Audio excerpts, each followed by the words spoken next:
We are, guys, back again for another edition of Catch Up with Kenzo. Guys, it's Wednesday, it's 4 p.m. That means it's time to get started here. I've got a great I got a great week of awesome interviews with you guys lined up. We're still celebrating Mulan, I guess, kind of. Mulan? Wow, that didn't come out right. That's a weird accent. We are celebrating Mulan, just came out right now. So I do have a bunch of my Asian folks coming on here. First up, we actually have a gentleman who's waiting right now in the waiting room. He's going to introduce himself, but man, he is a host. He is an actor. He's a martial artist. He is an ex-football player. Can we use that? I can use that, right? Sure. Yeah, let's go with that. Yeah. Look at you. You got your white wall ready to go. It's like you're at an audition. I freaking love it. It's ready to go. Yeah, it's the closest I've had to an audition all year, so I'll take it. No. This is not an audition. This is a massive grilling. And we're gonna get all the juicy information out of you. That's what the goal is today.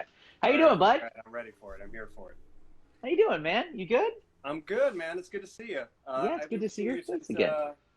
You helped me for this. Actually, speaking of auditions, I did that self-tape, and you helped me out quite a bit. I sure did. It was it's a great script. We really can't probably talk about it because they're still trying to make decisions about it, but really that's fun. The last I heard, but your notes helped out a lot, so I'm glad. They actually ended up bringing me in for it as well too again. So I was gonna know because that's what when my rep sent me the breakdown and everything, I legit said to her, were Jimmy O Yang and Kenzo Lee, like, were they not available for this? But remember, but you still, it's for a different character still. Can't give it away, guys. I wish I could keep talking about this, but I was like, we don't want to jinx this whole situation. The last thing I had heard is that they weren't making any decisions yet, but they had been acquiring a bunch of the casting information for it. Last I had heard.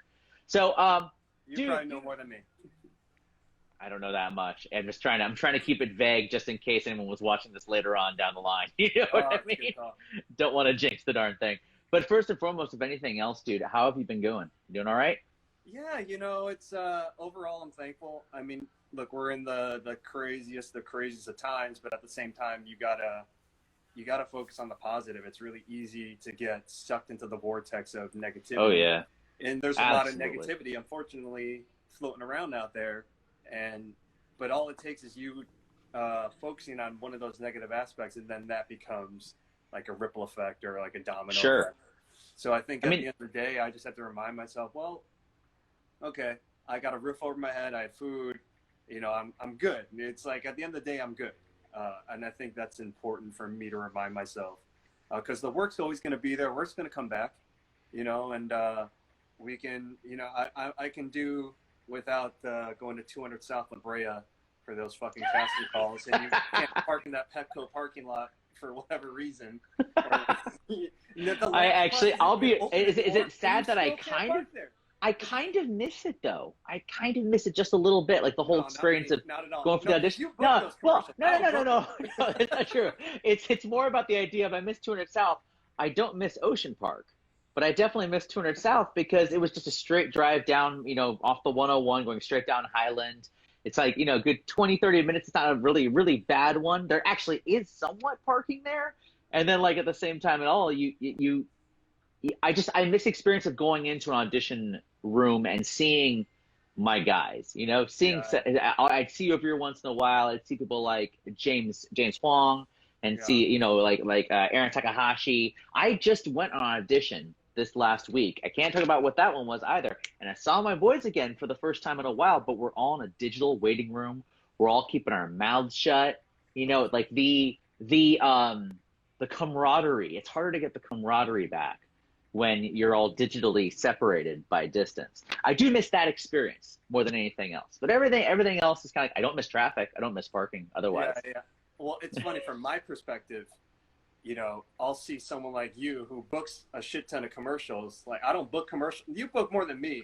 So I'll see you. I also go on a lot of auditions too. So the booking portion is kind of proportional more than anything else. Like, there's a lot of crying involved too. I'll see someone like you, and I'm stoked to see you because you're my guy. But I'm like, oh fuck. Well, they called him in too. Like, well, just give him the job then. Like, I can go home. I used to have that Valor's in here. Anthony Espo is in here. My boy Dante is in here also as well. I interviewed him last week. We're saying hi to everyone, guys, as they're all coming in. Yeah, Dante yeah. says he misses going to the new Bev after La Brea casting. He actually had that down. That's a good gift to give yourself after an audition, to go see a movie, actually.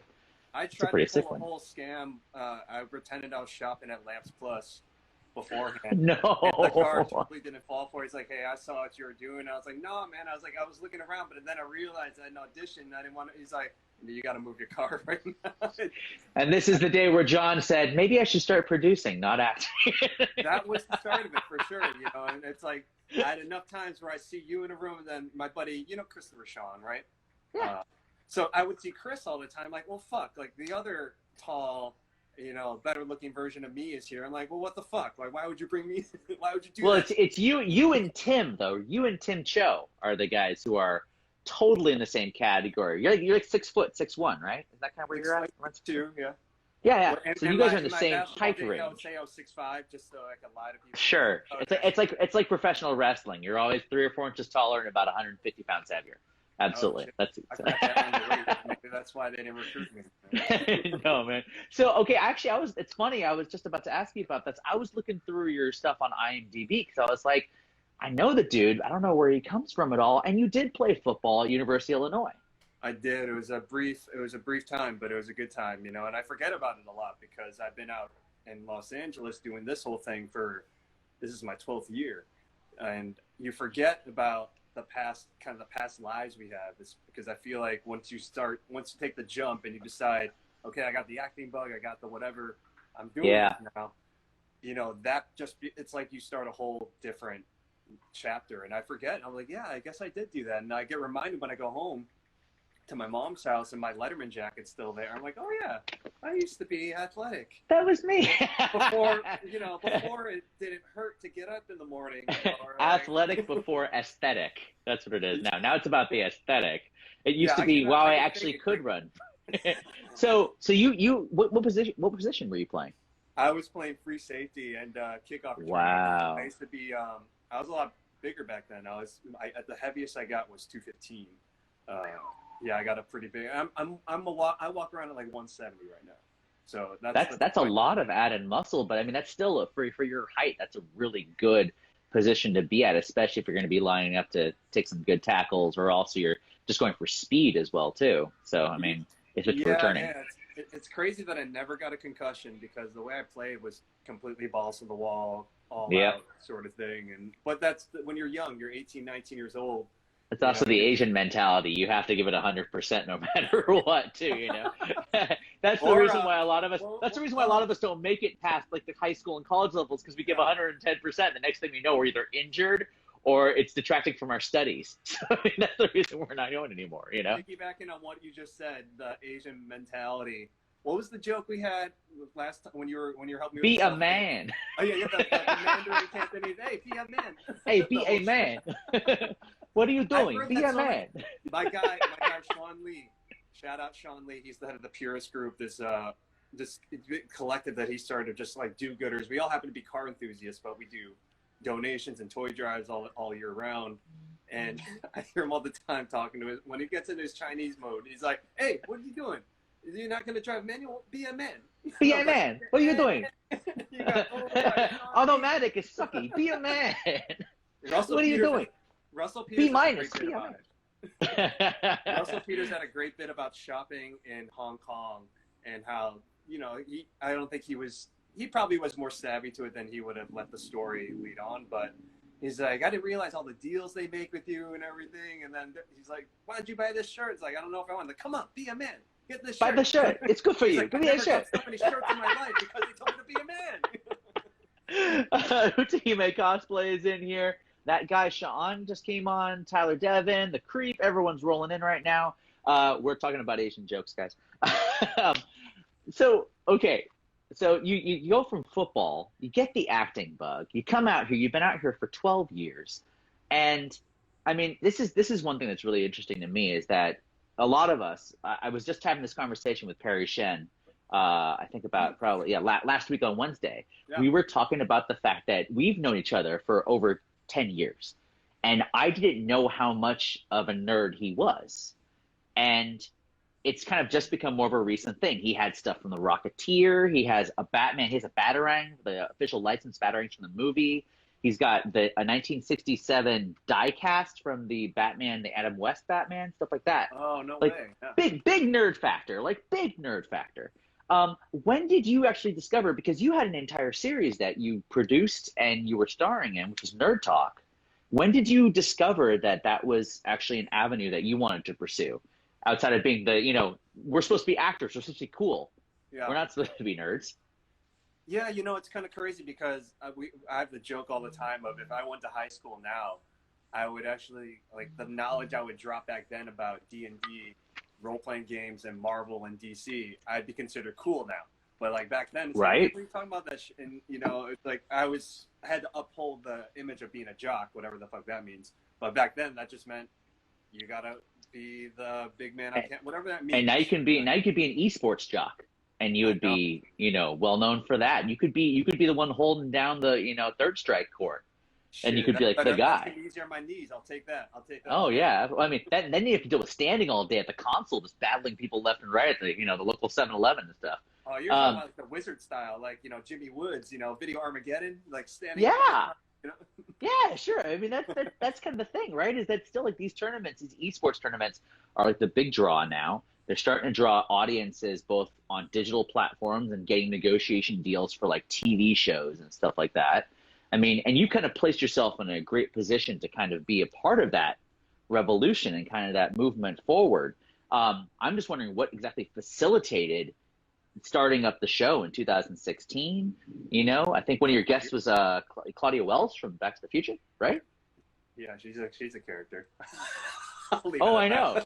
I love her to death. I've also met her as well. She's a fascinating I individual. love you, Claudia, but girl, you're a trip. I don't know sometimes, but I love you.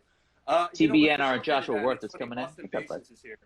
I just saw Austin Basis sign in, and Austin Basis actually was in the first episode of Nerd Talk. He was in the cold open I did, and he kind of threw me a bone, and I was like, hey, and at the time he was on Beauty and the Beast on CW, and I was like, hey, can you be my like celebrity cameo and do that? And he was, Austin being Austin and being awesome. That's a tongue twister. Austin being awesome. Austin, you did very well. I didn't even think it was going to be an issue. No, it probably wasn't, and I just got in my own head. He gave me he did it, and then it was a fun little bit we did. But to answer your question, the way that came about was at the time, the Stream.tv was doing pretty much what AfterBuzz does now, the after shows for the CW shows. So sure. I was brought on to be a guest host on the Arrow after show. And this was during season 4 of Arrow, which it was not their best season, and that's the nicest way you can put it. No, I've heard. I'm actually not a very. I haven't been a fan of the Arrowverse. I never really jumped on board the ship, but I really heard that was one of the seasons where they're like, don't start with that. They try to bury that like in a hot tub time machine, Cincinnati. It's like you don't talk about Cincinnati, you don't talk about season 4 of Arrow. You just gotta. It's not a joke. It's not a joke, folks.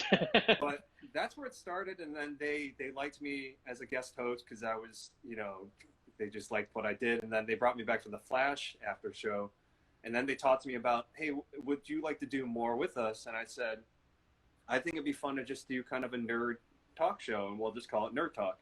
And they let me try it out. Unfortunately, there were some creative differences. That's why it's funny. It takes me back. So after 5 or 6 episodes, I just said, yeah, I'm not going to work with these people anymore. Unfortunately, and I'm not going to throw anyone under the bus or anything. It's just this particular person who is running the company used to be at a major studio but worked in marketing, which drives me fucking crazy because it's like, look, I'm not going to tell you how to distribute your one-sheets, what to put on social media, or any of that. So don't try to tell me the creative process, which is this is my expertise. I'm a collaborator. Give me your ideas and let's talk about it. But don't try to strong arm me into something when I know that's not the right choice. And right. It was so bad that I had the edits that came out. The edit that came out for episode 1. It's funny I haven't ever publicly talked about this, but this person went behind my back and re-edited the episode behind my back and aired it on the YouTube channel. So the release that was on YouTube was actually a re-edited airing that had been on. Wow, Yeah, yeah. that is very much like that's not something you do without agreement by committee. You It's don't like, why necessarily would do you that on do your that on a own. web series? Like, why are you Yeah. worried about what they do on broadcast? I'm like, the whole Well, point. especially also at the same time as well. I mean, well, John, we're talking about this is your image. This is your interview that you've done and has been created and put into the direction you go. Anyone can edit and flip stuff around, change the narrative, and do anything of that nature, especially now in today's environment. Someone touching your stuff in order to change the opinion or what they wanted on it is big old no-no, man. That's not something that you do. Yeah, it was And unfortunate because my first guest, and she's completely blown up since then, was Milana Weinschirp, one of my really good friends, who, she's back as Lily on the AT&T commercials. And mm-hmm. I hope they release, was it Marvel's New Warriors, because she is Squirrel Girl. And it's funny because Say what? Oh, that's awesome. I don't know if they'll ever release it, though, because it got tied up in, it was going to be on ABC Family, then ABC Family, Legal Freeform, stuff. and I don't think Hulu wanted to pick it. It became a whole, and they might shelve it, I don't know, but I do remember her being on the show, and at the time, she had made a documentary on her with her iPhone, and she was over during the Syrian refugee crisis. This is back in 2016, so 2015, 2016. And the person behind the production doing Nerd Talk was like, I don't understand why you're talking about this when you should be talking about Arrow, Flash. And I'm like, because she's a real life fucking superhero. Like, she went over there and helped out these refugees and documented the whole thing on her phone. Like, if that's not a superhero, then I don't know what the fuck is. And that's the thing about it. It's combining the things of what's our nerd talk stuff and what have you with the real world that draws people in. And you want people to actually be acknowledged for the things they do in the real world, not necessarily just they do on television and film. Yeah, exactly. So, I mean, so we in the original cut, which I actually still have, it's like, you'll just remind me, like, maybe I should do a release the Brody cut of Nerd Talk. Hey, it matches the timing, man. It matches the timing for it right now. No, that's a cut that nobody asked for, but you're going to get that. Nobody asked for it. No one even remembered it, but here it is. No one remembered it, not even me until now. So I'm glad that I'm glad I am the catalyst for something where you realize 4 years later, guess what? I've got this cut of something and it actually could work. I mean, obviously now at the point that she's at in her career, it's actually really great. She not only got a few commercials, she got an entire campaign out of it, and a campaign that's now running through our quarantine. So if you didn't know who she was, or you had an idea of who she was, release the Brody cut. Good call, Mr. Valor. I love that. Valor and I do nerd trivia on Sundays, and we actually we just recently had a DC one. I believe we recently had this one. Did I win DC, Valor? I don't remember if I won the DC one, but we did have a DC one, and I was like, "There's no way that I can beat Valor in this one." But I think that it's really complicated trivia. Like, some of it is based on content, and then some of them actually turned out to be based on like box offices and shit, which got to be a little bit complicated. Going on to the, actually that really helps me. Going on to the DC kick, Dante won it. That's how Dante's also in the chat right now. Dante Basco. Going on to, not Dante Bosco. I'm gonna get Dante to be on the show as well one of these days. Dante Graves is a voiceover actor.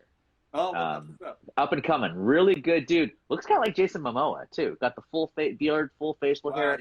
Looks like a for him if you look like Jason. looks like a Cuban cowboy. That's what he calls himself. So going on to the DC kick. So one of the things you just said at the beginning of this was that you were talking about how many things you kind of like we kind of had to let go of and kind of move forward and push in the right direction. One of the great things that has kind of occurred is that the convention scene was forced to pivot and do everything digitally. Now, some of them have been very successful. Some of them are kind of questionable. But the one that everyone has been talking about recently is DC Fandom. And that's still going. I mean, there's still a lot of talk about it because they released footage for the Batman, obviously the final trailer for Wonder Woman 1984. A lot of stuff from the Arrowverse was in there. They had a few I think they did a bunch of scenes from the new Suicide Squad as well, too. The new video game that's coming out. That one is probably the one I'm most excited about, the Suicide Squad, because they're incorporating King Shark, and I fucking love King Shark. So are you talking about are you talking about the game, or are you talking about the movie? Well, I am excited about the game because Tara Strong is a name drop, is a good friend of mine, and she, of course, is reprising her role as Harley Quinn. And Tara's had a great Harley Quinn. oh god, anytime Tara Strong, I mean Arlene Sorkin and Tara Strong are my Harley Quinn. That's who I think of for Harley Quinn. Not to knock Kaylee Cuoco for what she does on the cartoon. The cartoon's great, but it's just different. And I think that's important for us as fans to accept that, we have a certain image of what these superheroes are. I feel like our generation, for us, Superman is Christopher Reeve. No matter what, to me, that's the level. That's where you're at, and like you gotta match this or better it. If you're not even close to that, then I'm not going to consider it's a challenge. It's a serious challenge because not only did Christopher Reeve visually have us because of the movies, but the ways that he changed his voice, the different types of inflections that he used between Clark Kent and Superman, and he kind of he really developed the idea of the secret identity in a full package. I don't think any of that character, and the best, I'm telling everyone, the best acting of any DC movie I've ever seen was after Superman and Lois had their first flight, kind of first date sort of thing. Mm-hmm. Clark knocks on the door, and he's like, we had a date today, Lois. And then she goes to the other room. She's like, what? Okay. Takes off his glasses, and he, rises up, because he slouches when he's Clark. Mm-hmm. His voice, Lois, I need to tell you. It's like, I actually was really nervous. And I'm all in one shot, too. There's no cuts or anything. There's no cuts. Yeah. Yeah, I actually, that's a great scene. Yeah, very similar to it. They did a great job with the second movie as well, too, in the scene with the reveal. When he does reveal it, when he puts his hand into the fire and, she responds by thinking he's burned and stuff. He's not. The Richard Donner cut of that, though. The Richard Donner cut. I have. Yeah. I have seen it. It's been a really long time. What did I miss that's different? What did I miss that's different?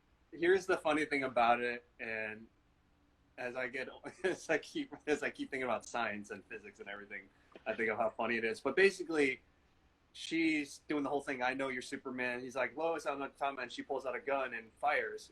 And then off the glasses, and then at the end, she reveals that was a blank. I do remember that. Yeah, you're right. You're absolutely right. That's a wonderful. I mean, either way you play that scene, and you're absolutely right. That's a really well done scene. I felt it's a lot more dramatic actually with the gunshot. I keep forgetting the gunshot versus the hand and the flame. But I think that also as well too, going with what you did for the first movie, that dichotomy between Superman and Clark is done so well by Christopher Reeve that I agree with you. I don't think anyone else has been able to capture it really 100%. You talk about a guy who is Juilliard trained, and it's just like his process is something I really admire. And Kevin Conroy, funny enough, I think he was roommates with Chris Reeve and Robin Williams at Juilliard at one point. And I think so too. I remember saying about that. Batman, when he had never read a Batman comic before he had the audition, and that was like his first voiceover audition. And when they told him about what he was all about, parents' murder when he was 13, he's like, "Oh, this is Hamlet. Okay, this is what's going on." And then he gave the dichotomy of that's why Bruce sounds different on the cartoon than Batman, but he talks in his Batman voice when he talks to Alfred, because that's the true Bruce Wayne. The true Bruce Wayne is Batman. Like, oh, hey, yeah, let's go down. But then this is like the real Batman. Like that's how he talks with. He's close with. And Bruce Wayne is the facade. Bruce Wayne is the caricature that he's playing in order to be able to, and that's also why his voice gets slightly lower even in Mask of the Phantasm when he's talking with what's her name, the girl the woman he was going to marry, the one that I forget, Andrea Beaumont. When he's talking with her, his voice kind of drops just a little bit. It's lower than his normal Bruce register, and it's almost like a little bit of a transition into the Batman voice, which is very. We were just watching that recently. It's really good. So obviously Christopher Reeve is your Superman. He's my Superman. Who is your Batman then?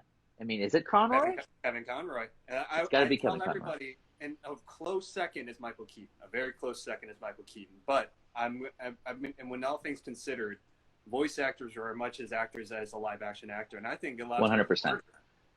For anyone who hasn't done voiceover, that's hard for you to comprehend. It's like, well, you're just in a booth doing this. I'm like, yeah, but try saying the same fucking line 20 different times, and then you see guys behind the booth kind of whispering to each other.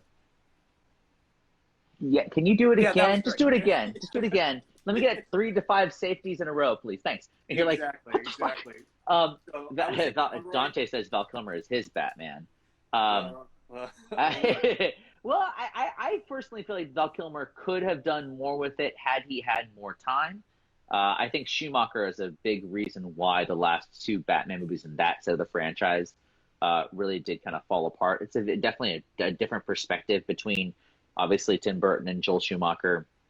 I even feel that now George Clooney could do a pretty good like Dark Knight style Batman.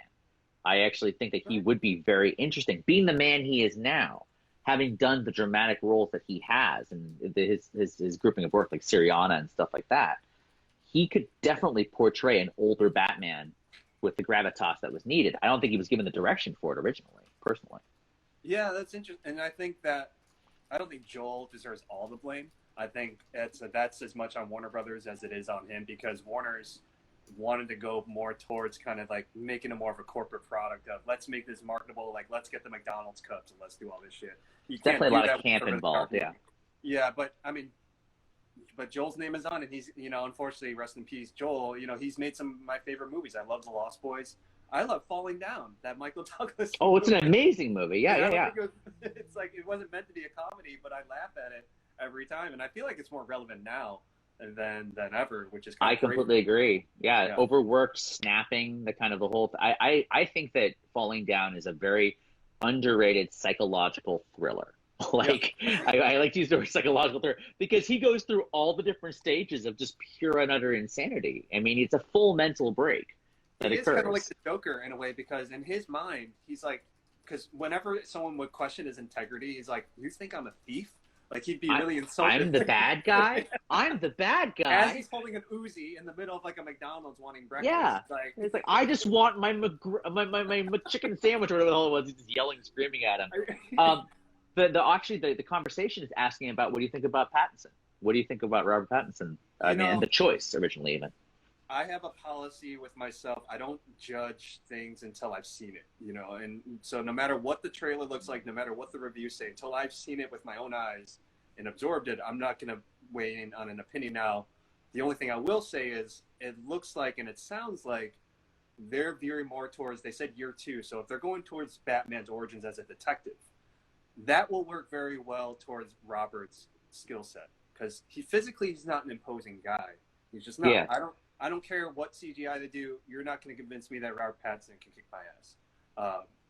Physically at least. I just, maybe you get surprised, but you're not at first glance going to think, oh, fuck, this guy's going to whoop my ass. But I think if you go into more the mindset of, almost being a Sherlock Holmes and a cowl, I think that was really the root of what Batman was. I mean, DC is Detective Comics, which led to Batman. So, I mean, bring it back to its roots. So if they do that, which I think and hope that's what they do, I think it'll work great, but we'll see. I mean, I don't have any further like in-depth thoughts about that or even like the Snyder cut until. Did you get a chance to see The Lighthouse? That's been in my Amazon queue. Watch it, and then I would like for you to watch it, and then offline, obviously, we'll have a conversation about Pattinson after that, because that was the movie that convinced me in many ways that he will bring something to the Dark Knight that is much more conducive to someone like Bale or even like Michael Keaton than anything else. Because he's this pretty boy. We're used to seeing him that way. He has my respect as an actor. I mean, so I'm not doubting his ability as an actor at all, because I know, I've seen the choices he's made post Twilight, and I really admire that, because he could have taken the easy route and gotten the big paychecks easily, and I wouldn't have thought less of him. I was like, yeah, get that check, man. Be set financially for life. But he made really interesting choices that made you kind of go, huh, really? That's what you want to do? But then you're like, oh, he's really working on getting better. This guy is actually working on his craft. He could have easily fallen into a category where he didn't. So there's something to say about that. So if he has that kind of dedication to get better as an actor, he, I won't be one bit surprised if this ends up being the best Batman movie. I don't know if it will be, but I'm hoping for the best in it, because I personally I love Matt Reeves. I think he's a great director. He finds a lot of humanity and emotion even in chaotic, crazy situations. I mean, you look at his body of work, like Let Me In, Cloverfield, Rise of the Planet of the Apes, all those kinds of things. You find a lot of layers to it. And I know that he is very much dedicated to the craft of making a really good story and great story character arcs and stuff like that. And obviously with Pattinson being, the actor that he is, it's the frenetic energy that I saw in The Lighthouse, the way that he's on the edge of insanity. for the entire film, pretty much. It's something that to me makes me go, this is definitely more Keaton than it is, you know, kind of gorgeous, kind of fanboyish stuff. The Pallbearer with David Schwimmer. Dante, what are we talking about here? You know what's funny about that? My friends and I tried to like sneak into that movie at the Woodfield Mall Theater, and we got caught because we were all. Wait, who's the female lead in that movie? Is that not Gwyneth Paltrow? It's someone else. We all love the show Friends, so we want to see any movie that David Schwimmer or any of that cast was in. We're like, let's go see the Pallbearer because it's Ross. Oh my God! We totally got caught. Yeah, it's Gwyneth Paltrow. It is Gwyneth Paltrow as the female lead in that too. That is so funny. Matt Reeves. I'm good old Matt Reeves as well. And Matt comes from the camp of like the J.J. Abrams, and you know, so if he got to absorb from like J.J. and J.J. of course learned from Spielberg, you know, that's a great kind of chain of creative command right there. Did I ever tell you my Matt Reeves story? No. I was actually a waiter at California Pizza Kitchen, and he would come in almost every Sunday with his mother to have lunch. That's so cool. Yeah, I didn't know. Okay, so this is really fast. I always took the Sunday morning shift, and this woman would always come in with her son, and they would sit down. They would have a nice lunch. They'd have a pizza and a salad, and they would chat. And he asked if I was an actor a few times, and I said, "Yeah, I'm an actor." And he's like, "What are you doing?" I'm like, "I'm doing some independent films, blah blah." This is 2005, 2004, I think, something around there. I had just gotten to LA. I was kind of hyping myself up as being this cool actor or whatever, but obviously I'm working on small independent films and stuff. And he went to the restroom at one point, and his mom kind of whispers to me. She goes, "So, do you know what my son does?" And I'm like, "No." She's like, "Well, he's a director." And I go, "Oh, that's awesome. That's great." Trying not to let it affect conversation and stuff like that. The next week, she shows up alone, and I go, "Hey, so where's your son?" Never asked for a name, didn't know any of this stuff. She goes, "Oh, he had to be called in for press for his film that got released last week." And I'm like, "Oh, his movie got released. I didn't know. Congratulations, that's awesome. What's the movie?" She's like, "Oh, it's called Cloverfield or something." And I was like, so I had to look him up, and I was like, "Oh no, I've been talking to the director of Cloverfield this entire time." He was asking me about monster movies. He was asking me about like what I was a fan of, like which movies I grew up with and stuff. So it was like, and I was like, I had no clue. He never name dropped. He just asked questions about movies and what I was interested in. And we were talking about. Have you seen him since then? Like, have you? I did. And so he showed up a few more times. I still tried to play it cool and everything. They were always good tippers. Didn't want them to disappear. And so then Cloverfield or something. That's exactly what the wording was. And then I was living in Hancock Park at the time, and I ran into him about 8 months later. He was walking down the street. I was walking back up to my apartment, and I ran into him. I was like, "Hey," and the only time I've ever asked, I was like, "So what do you have planned next? What's going on right now?" And he goes, "I've got some stuff going on, you know." It's like, and he was kind of very, very vague about it. And I was just kind of like, "All right, cool. Well, it was good to see you again." And he gave me, I think he gave me his email address. I sent him a message saying it was good to see him just that one time, and I hadn't heard from him since. And I think the thing that he was working on at the time was actually Let Me In. He was finishing up post-production on Let Me In. And then he was going to start jumping onto I think the Planet of the Apes movies was the next thing he was going to do. So what you're saying is Matt Reeves ghosted you. He did. He ghosted the crap out of me. No, he was by far the nicest guy that I mean, and I've discovered this about a lot of folks who are in the industry, and I know that you know this too. If you have a conversation about what you guys love, film, television, we came into this all because we were fans first. So, I mean, talking with him, talking to the writers of War when their movie came out, just chatting about it. I went and saw Blade Runner the Ultimate Cut with them in theaters at the Landmark like a few months after we met, and they're still great dudes. And that's awesome, man. I mean, they're always the best people. And you look at the company he's kept. I mean, J.J. Abrams, who I don't know if you've had the pleasure of meeting, is one of the most like the nicest human beings you'll ever meet. And one of the just working with him on and off for 5 months on Star Trek Into Darkness was, you know, I've learned a lot from that, and I was openly telling him, like, you know, I've learned a lot just watching you. And he's like, he was just so humble about it. And he's so, you're managing a lot of egos and not just on camera talent when you do Sure. the biggest Star Trek in the dark. Absolutely. I never once saw him lose his shit. I saw him once maybe get impatient because, you know, as you get to the end of the day, it's really hard to keep focus, and it's kind of like you're saying, "Fuck off the last looks, just let's shoot. We gotta go home." And Yeah. he just couldn't wrangle the main cast together. And I just heard JJ go, "You know, when you guys are ready to work, let me know." And he kind of walked out of the room. And that's the tone he took, though. It wasn't like he didn't yell at people, he didn't say anything, and then Tommy Gormley, the first CD, pulled him back in, and then everyone was kind of like, "Okay, let's do this." But that's the only time I ever saw him get close to losing it. Now I don't know what it was like in the post production room, which I know that's where a lot of the arguments happen, and I've been in those rooms too. So, but I never witnessed it. He just, the way he carries himself, you see a lot of Spielberg in him, you know. And you know, I've never worked with Steven Spielberg, but I've had friends that have, and everything they tell me is everything I would imagine, like, be like. But but yeah, it's just, I feel like that filters down when you have someone like Steven being a mentor to JJ, and then JJ, right, and like George Lucas teaching Dave Filoni, and Filoni passing that on to whoever the next Star Wars, you know, big name's going to be.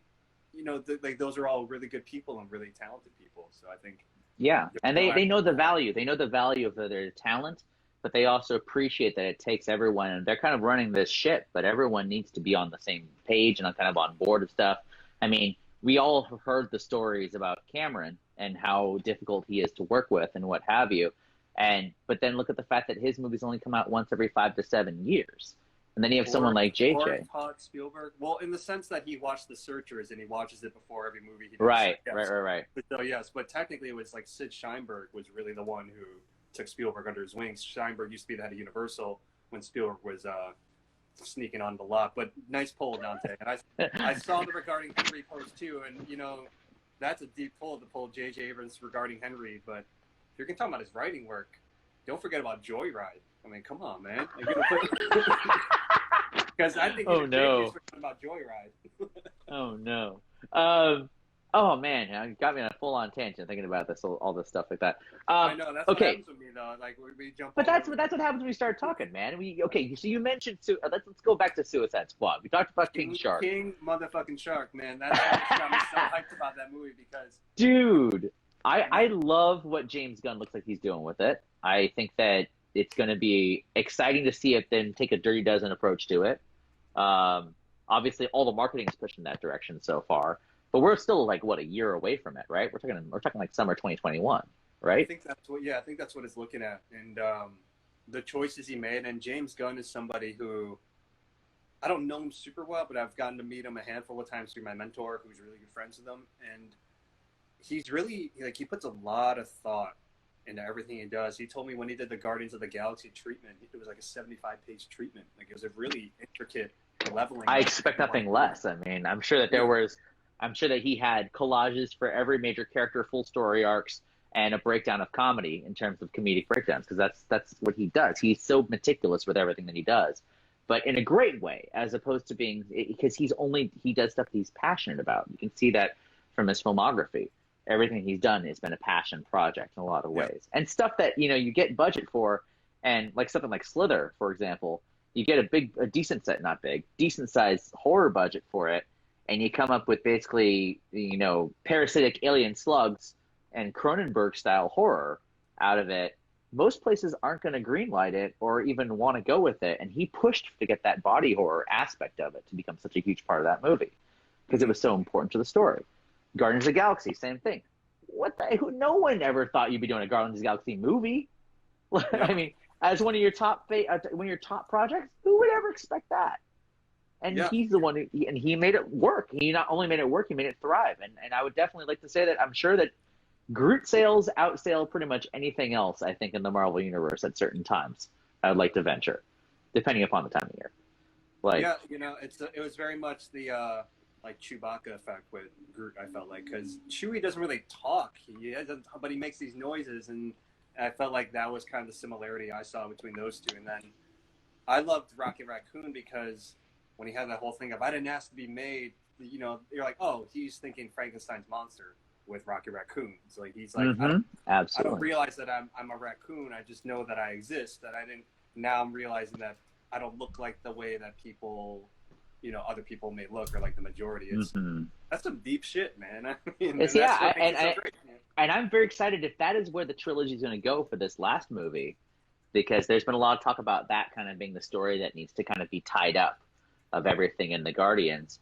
I'm very excited to see if they do something with Rocket to make that kind of his movie, because you got a lot of that in 2. You got a lot of it in 2, and I would love to see even further with it going into 3. I mean, it's and that's crazy that James is being able to do that as well. So he gets to do DC and Marvel movies, which he's one of the few. It's him and if not the only one, unless there may have been some crossover on the animation. I mean, Joss, if you're looking at Joss for that one too as well. I mean, what? But that was a rough. I got to tell you, man, that was one of the things that I was one of the most hopeful things about when Snyder stepped out and Whedon came into Justice League. I was so hopeful, just because I know how much passion Joss Whedon has for DC product, and it was just such an obvious, mishmash, mosaic collage of 2 completely different paintings just smashed together, and it's like it was so hard to watch that in the theater and try to be hoping for the positivity with Joss, after that. Yeah, because it was so different. It was so different. Yeah, and unfortunately, I think his best creative days are behind him. I think the last really cool thing he did, in my opinion, was like Firefly and Serenity, was like the last things that he did. And I mean, the first Avengers was what it was. I don't think it was a great film, but I it was exactly what it was supposed to be at the time, in my opinion. Like, it was not okay. It wasn't going to be some kind of creative powerhouse. There's some great character moments that he added and developed into it. I love his Hulk arc line. I really do enjoy the personal aspects that he put into Captain America, and adding in more about the man out of time idea. And I like the development he created between Loki and Thor to kind of bring more of it to it. But it was exactly what it's supposed to be. It's the culmination of the first phase to kind of create this world. But he is, in many ways, the success of what it was, both creatively and budget-wise, box office-wise. It's kind of what really gave permission to the Marvel Universe to do whatever the hell it wanted in the next phase. Oh, yeah. I mean, I like where the intentions were on it, and I saw a lot of kind of the old Joss with that dynamic on Firefly, where you have these people who have no business being in the same room, where I could see that was part of his approach, where, well, why would Captain America, Iron Man, Hulk, Thor be in the same room together? Because there's no reason, yeah. And so I did appreciate that part of the story of, what are we doing here? Like, they're all kind of like, why are we in the same room? Wouldn't we be more effective doing our own thing, elsewhere? But so I think that was cool. But in comparison to like Endgame and Infinity, Oh no, no question. Like, that is next level shit right there. Like, the Russos took the ball and ran with it, and I think it's the comedy background that they have that really gave them the opportunity to do that. I mean, we were actually just watching a few episodes of Community last night, and the amount of kind of character development that they did, even at that time, in the first and second seasons of Community, being able to take all these different parts and create homages to different types of movies and stuff in a half-hour format, with huge character development, with great like signature moments and visuals on a small budget scale. Man, they were able to do so much with Marvel because of their background, cutting their teeth on comedy, Yeah. And James Gunn, same way. Yeah, and I think people I think they misjudge comedic directors. And I think when Get Out was released, people were like, wow, who would have thought a comedy director like Jordan Peele would be good at horror? And I tell them, listen, when it comes to really good comedy and really good horror, those are the best crafted films. If you see the seams, you're not going to be sold on the joke, and you're not going to be sold on the scare. And, and the common denominator with those two is timing. If your timing's off by even a little bit, the joke doesn't work and the scare doesn't work. 100%. 100%. So precise. And, that's why when Robin Williams, rest in peace, did Good Will Hunting, oh, wow, he can really act. I'm like, do you think it's easy to do the comedic stuff that he's done? Like, no one can do that. The comedic stuff is all about timing. Dramatic is about finding the same timing. It's just in a different format. Threes are the same. The comedic use of threes is almost exactly the same as the dramatic rising action. It's just in a different definition. Like, and someone like Robin Williams also as well. Robin's was God rest that young man. That man's soul. I love that dude. It's Juilliard as He's well. Joy Trained as well, and you saw it. You saw it in Dead Poet Society. I mean, everyone saw it in Dead Poet Society. He just didn't go in that direction next. You know, Good Morning Vietnam. He's got some great dramatic moments in that too. Mrs. Doubtfire. Oh my God, the freaking the jury scene, the scene where he does his testimony at the end of the film. Breaks my heart every time still, and it's a comedy, and that's definitely like, oh man, that guy could do everything. And then you see something like 1 Hour Photo, and you go, that is one of the creepiest movies ever. What Dreams May Come, super heavy content.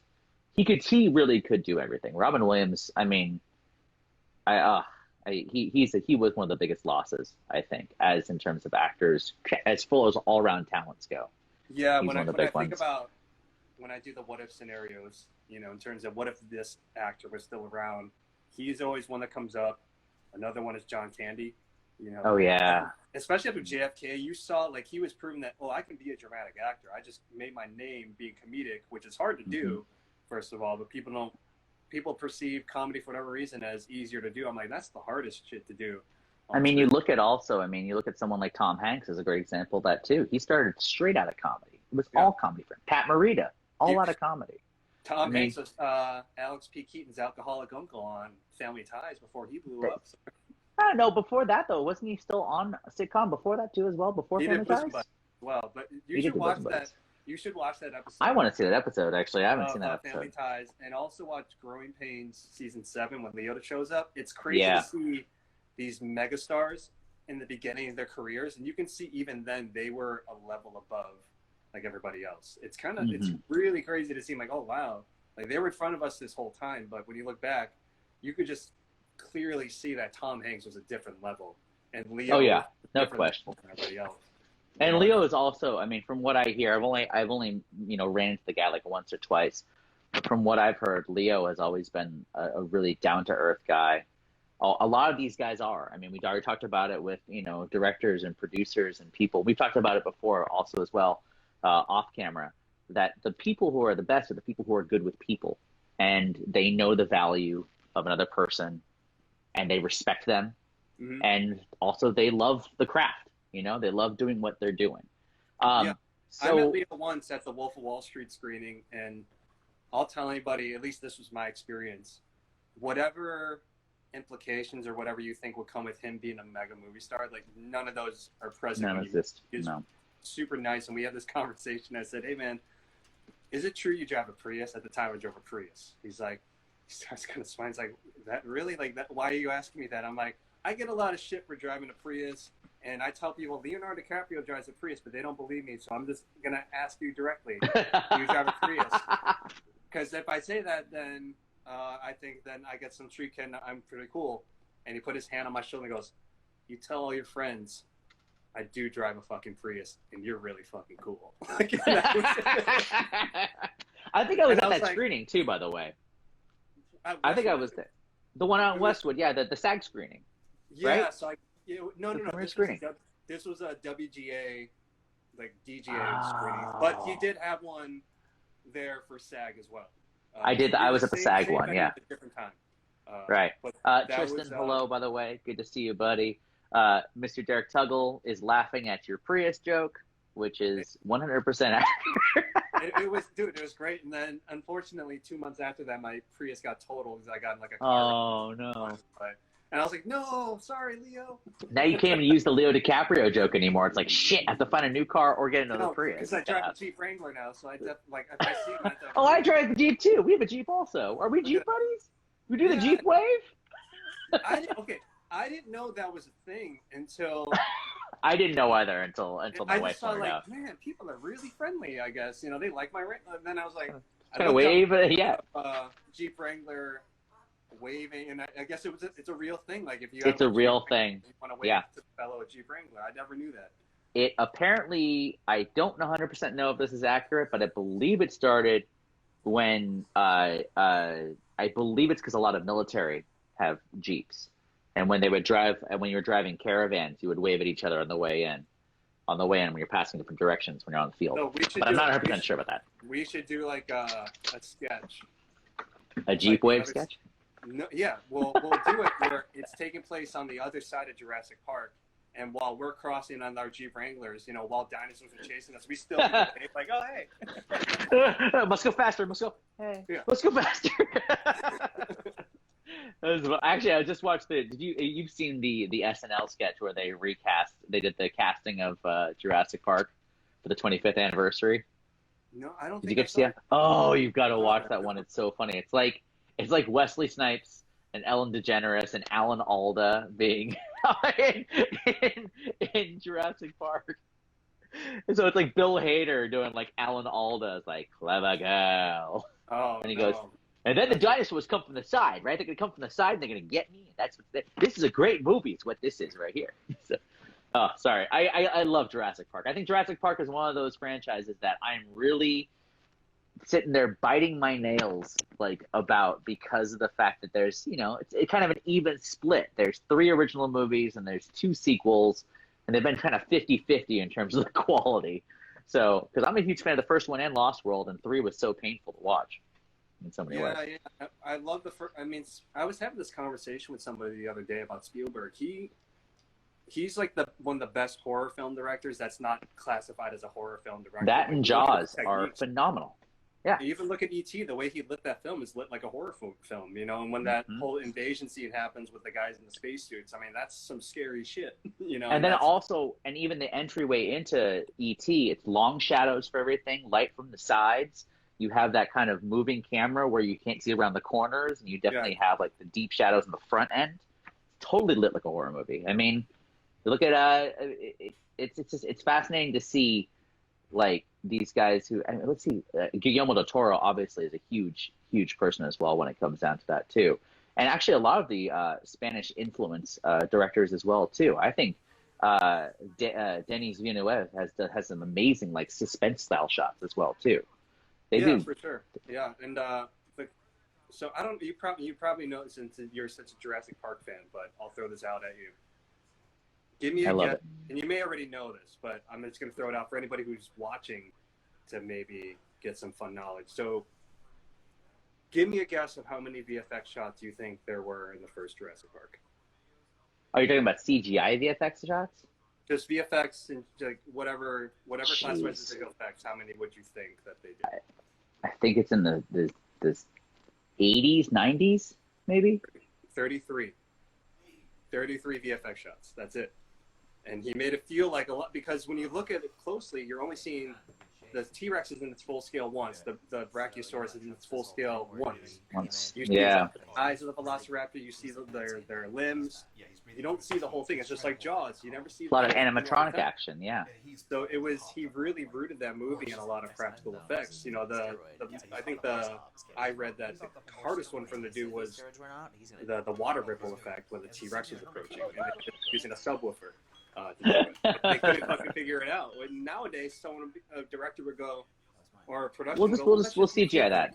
And I'm like, and I've seen that happen even when they're doing A and B camera, and B camera operator is clearly in the shot. And I just saw the director go, shouldn't we frame out? Like, oh no, we'll paint them out. And I'm like, well, that's just abusing the system. That's a waste of. Yeah, that's a lot of money going into that. Just pull them back 6 feet. Go on a longer lens for B. For God's sakes, to make it easier. Dude, it's crazy, man. So, and so I'm always inspired by that with Jurassic Park having 33 VFX shots, but still feeling like it was 3,000. I was completely unaware of that. War of the Worlds at 143, maybe. That's it. It was less than 150. That's actually surprising, because I think about that movie and I think about how many composites we're talking about here. Yeah. And that's interesting. I didn't know it was only 100 something. I thought it was like in the threes. There's one shot in Transformers, which I think he was a very active producer on, and he gave Michael Bay an allowance. He said, you only get this many VFX shots for your whole film, so pick them now. And there's a scene on Air Force One where the Decepticon turns into a boombox and is like creeping around in Air Force One, and I guess Michael Bay wanted to show the stereo turning into a Decepticon, and Steven Spielberg said, if you do that, you have to take away one of your other VFX shots. I'm not going to give you an extra shot. I told you in pre-production, I'm not going to give you more than this amount of VFX shot. And so Michael had to think about it, and he forced Michael Bay to be creative and just do a camera pan this way, sound effect, and you come back and the stereo's gone. And that's why that scene I think is great. And interesting. That's so fascinating. People to use, and I was like, okay, well, I guess credit Michael Bay a little bit for figuring it out, even though who knows what really went into that. But it's just like, you don't have to, I think sound design is really what can sell the effect you're trying to do more than 100%. You know, and I think more filmmakers, I hope up and coming filmmakers embrace that, but it's so normal now to just use VFX to try to fix everything, and I think that should be the last resort. And we can look at that also as one of those challenges that we're really dealing with a generation of creators. I mean, you look at, even for a great example, The Thing. We've got the remake of The Thing that was redone. The first one, completely obviously practical, no CGI of any kind. It was all practical effects, great design, very animatronic, a lot of actual practical usage, movement, all kinds of stuff. And then you take I think it was 2014, 2015, I think was the sequel or the prequel, whatever you want to call it, reboot. And they take the entire thing, they build the practical effects, and then they CGI over the practical effects. I heard about that too, and I was like, why? Why would you do that in the first place? Like, I mean, and that's the thing about it. Okay, so I was actually working at Universal Studios, and we had a maze for The Thing that year, all built on a lot of the molds from the original practical effects. And it made me super excited to possibly go see this thing. So I was like, oh, this is going to be practical effects. These look disgusting / amazing. Crazy body horror kind of style designs, very similar to the first movie. Super jazzed to see it. And then I start watching the trailers and stuff from the movie, you know, kind of getting into it. And you see how they de-aged all of the practical effects. All the lines, all the rivets in the rubber, and the painting that was done, the meticulous painting that was done to make it look aged or wizened. They made it look like smoothed over, like, you know, Michael Douglas's face in Ant-Man for the entire thing. And it's just like, you kind of go, the hell? Actually, I'm saying that's not true. That's actually pretty good de-aging. Let's talk about Jeff Bridges in Tron Legacy in the first scenes. That's what it looked like. It looks so obviously composited. It's just like, it's hard to look at. It's hard to watch. The tech wasn't there yet. They got ahead of themselves trying to do that one. But I love that movie, though. I do too. Absolutely. We weren't ready for that. Ahead of its time. It was ahead of its time. It was, and I hope that they keep talking about fucking Jared Leto. Like, why is Jared Leto going to be the lead of a Tron movie? Why is he the lead of anything? But I don't know. I'm petrified enough of Morbius right now because of just Jared Leto alone. I don't know. I just can't get behind the guy as an actor. I'm not 100% sold on him. I don't know why it is. I mean, I don't know. I don't know why you want to give it back to Garrett Hedlund. I thought he did a great job. And they had a whole thing they were hinting at of Flynn Lives. There's a whole movement they were going to move on if there was a Tron 3. And they never got to do it, obviously. But I think Garrett, I mean, is still in the business, right? He's still doing stuff. I hope he's still in it. Yeah, I'm sure he is. I think he did a few movies recently. I think he did a Western just recently, actually, as a matter of fact. Just giving you a heads up, by the way, we're at about 2 minutes. So if we start wrapping up stuff super duper quick, it's going to come real fast. Just warning you. Yeah, we're limited to an hour. That's one of the reasons why this format's so fascinating. Really? Is there anything that you want to plug right now really fast just before, in case we get cut off? Whatever Kenzo's in, watch that, or follow Kenzo Lee on Instagram. Stop. That's very nice of you. I appreciate that. Yeah, you and I could talk forever about movies, talk about film. We could chat for hours. It's just, I find it really funny that these conversations between you and me are happening now after we've known each other for probably about 7 or 8 years. Long time, man. Almost a decade, man. And a lot of it was through friends of friends. We probably were in the same place at the same time. And it's we realize how small that circle really is when we talk about people like Elena Jordan or like Danny Bernardo, like all your Universal Studios homies. And I'm like, oh, I've known Danny and Elena for a while. And like, when we did that table read, and you and Elena were both in there, and I was like, oh yeah, you two know each other. So I think. Oh yeah, Elena and I are buds. As a matter of fact, she's got to come on the show one of these days. I hope she watches this so I can tell her to get your butt on the show. I'm going to personally call you. That's what I'm going to plug. Elena Jordan. Not to name names. I think you should be the next guest on. Well, especially since she showed so much enthusiasm for the host.